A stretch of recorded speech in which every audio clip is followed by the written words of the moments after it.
Hi. ഒരു വാർത്ത ചെല്ലുന്നു.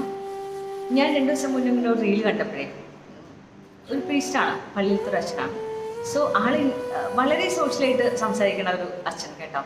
അപ്പോൾ അച്ഛൻ പറയുന്നുണ്ട്, എന്താണ്, നിങ്ങളൊരാളെ വേദനിപ്പിച്ചിട്ട്, മനസ്സുകൊണ്ട് വേദനിപ്പിച്ചു, അല്ലെങ്കിൽ ഒരു മോശമായിട്ട് ട്രീറ്റ് ചെയ്തു.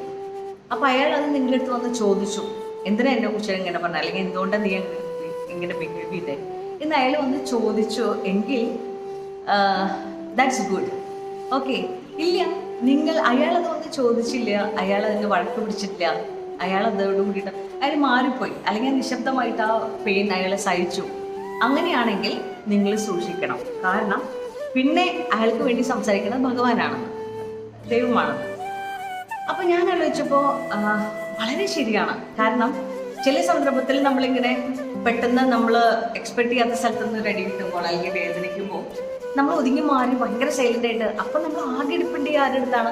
ഭഗവാന്റെ അടുത്ത് മാത്രമാണ്. അപ്പോൾ ഞാനൊക്കെ ആണെങ്കിൽ ഫുൾ പീലിയുടെ അടുത്ത് വഴക്കായിരിക്കും, തല്ലൂട്ടായിരിക്കും. പീലി എന്താ അങ്ങനെ ചെയ്ത്, പീലി ശ്രദ്ധിക്കണ്ടേ എന്നൊക്കെ പറഞ്ഞാൽ ഫുൾ വഴക്കായിരിക്കും പീലിയുടെ അടുത്ത്. എനിക്ക് എന്തോ വന്നാലും ആദ്യം പോയിട്ട് ബഹളം അവിടെയാണ്.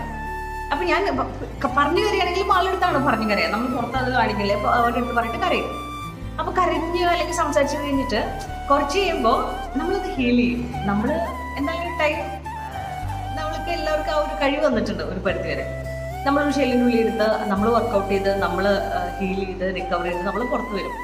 സോ ഹീൽ ചെയ്ത് പുറത്ത് വരുന്ന സമയത്ത് നമ്മൾ എന്തായിരിക്കും, നമ്മളൊരു മൈൻഡിലായിരിക്കും, നമ്മളെ വേദനിപ്പിച്ച ആളോടൊക്കെ ക്ഷമിച്ചിരിക്കും. നോർമലി അങ്ങനെയാണല്ലോ. ഭഗവാനെ അയാൾ എന്തെങ്കിലും നന്നായിട്ടിരിക്കട്ടെ, അല്ലെങ്കിൽ അവരെൻ്റെ അടുത്ത്, ഞാൻ എപ്പോഴും ഒരാളടുത്ത് ക്ഷമിക്കാനായിട്ട് എപ്പോഴും ചെയ്യണ ഒരു അല്ലെങ്കിൽ ആലോചിക്കുന്ന ഒരു വഴി എന്താണെന്ന് വെച്ചാൽ, ഞാൻ എപ്പോഴും ആലോചിക്കും, ഞാൻ ചിന്തിക്കുന്ന പോലെ അപ്പുറത്ത് നിൽക്കുന്ന ആൾ ചിന്തിക്കുകയാണെങ്കിൽ അങ്ങനെ പെരുമാറില്ലായിരുന്നല്ലോ, അല്ലെങ്കിൽ അങ്ങനെ ബിഹേവ് ചെയ്യില്ലായിരുന്നല്ലോ. അപ്പം ഞാൻ ചിന്തിക്കുന്ന പോലെ ആൾക്ക് ചിന്തിക്കാൻ പറ്റുന്നില്ല. അപ്പം അതൊരു നല്ല എക്സ്ക്യൂസാണ് നമുക്കൊരാളടുത്ത് ക്ഷമിക്കാൻ വേണ്ടിയിട്ട്. അങ്ങനെയാണ് ഞാൻ ക്ഷമിക്കാറ്. പക്ഷേ അതിലൊരു കാര്യം എന്താ വെച്ചാൽ, ഭഗവാനോട് ഏറ്റവും അടുത്ത് നിൽക്കണം എന്ന് വെച്ചാൽ, ആകെ ഓടിപ്പോയിട്ട് നമ്മൾ ആളോട് മാത്രമേ കംപ്ലൈൻറ്റ് പറയാനുള്ളൂ എന്നുള്ള ആൾക്കാരെ നമ്മൾ വേദനിക്കുമ്പോൾ നമ്മൾ 100 പ്രാവശ്യം ആലോചിക്കണം. കാരണം എന്താ വെച്ചാൽ, തിരിച്ചു വന്നിട്ട് ഒന്ന് കണ്ണ് നിറഞ്ഞ് കാണിച്ചാൽ അല്ലെങ്കിൽ ഒരു സോറി പറഞ്ഞാൽ ഈ പറഞ്ഞ ആൾക്കാരുടെ മനസ്സല്ലേ സാരില്ലേ പോട്ടെ നമ്മളതിനെ തിരിച്ചു പറയും.